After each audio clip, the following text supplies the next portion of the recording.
Magandang araw po. Narito na po ang magiging lagay ng panahon ngayong araw ng Miyerkules, December 3, 2025.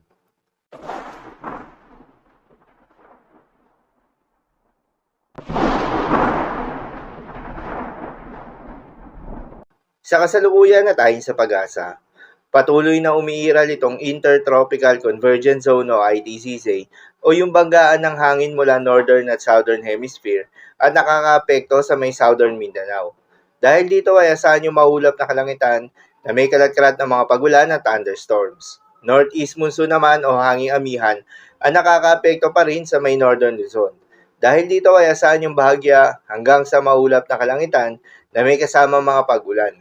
Habang sa nalalabing bahagi pa ng ating bansa kasama ng Metro Manila, ay asahan naman yung bahagyang maulap hanggang sa maulap na kalangitan na may kalat-kalat ng mga pagulan o thunderstorms na dulot ng mga localized thunderstorms. Samantala, yung binabantayan na low pressure area sa labas ng Philippine Area of Responsibility ay nanatiling mataas yung tsansa o nasa high chance na maging isang ganap na bagyo within the next 24 hours. Huli nga itong namataan sa layong 1,190 kilometers east ng southeastern Luzon.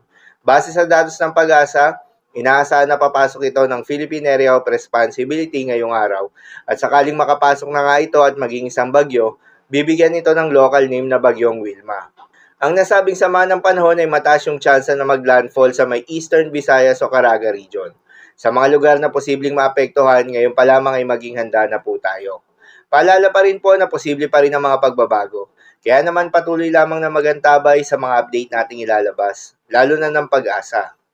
Para naman sa magiging lagay ng panahon ngayong araw ng Miyerkules, dahil nga sa epekto nitong Intertropical Convergence Zone, asahan sa Basilan, Sulu at Tawi-Tawi, ang maulap na kalangitan na may kalat-kalat ng mga pagulan at thunderstorms. Posible ang mga pagbaha o pag-uho ng lupa. Due to moderate o at times heavy rains. Habang sa may Cagayan Valley, Ilocos Norte, Apayao, Kalinga at Aurora, ay asahan naman yung maulap na kalangitan na may kasama mga pag-ulan na dulot ng northeast monsoon. Posible rin ang mga pagbaha o pag-uho ng lupa. Due to moderate o at times heavy rains. Habang sa nalalabing bahagi ng Ilocos Region, nalalabing bahagi ng Cordillera Administrative Region, at nalalabing bahagi ng Central Luzon, ay asahan naman yung bahagyang maulap hanggang sa maulap na kalangitan na may kalat-kalat na mga mahihinang pag-ulan na dulot pa rin ng northeast monsoon. Habang sa Metro Manila at nalalabing bahagi pa ng ating bansa, ay asahan naman yung bahagyang maulap hanggang sa maulap na kalangitan na may kalat-kalat ng mga pagulan o thunderstorms na dulot ng mga localized thunderstorms. Posible rin na mga pagbaha o pagguho ng lupa during severe thunderstorms.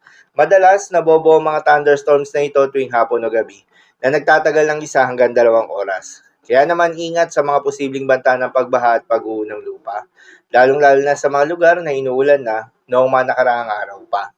Para naman sa maging lagay ng mga dagat baybayin, ayon sa pag-asa ay may nakataas na tayo na gale warning sa may seaboards ng Batanes. Dulot yan ng panibagong bugso ng northeast monsoon o hanging amihan. Kapag ganitong may gale warning, pinapayuhan ng ating mga kababayang mangingisda. At yung may mga maliliit na sasakyang pandagat na huwag munang pumalaot sa may nasabing seaboards dahil inaasahan yung maalon hanggang sa napakalon na karagatan. So yun lang po para sa lagay ng panahon ngayong araw ng Miyerkules. Keep safe everyone.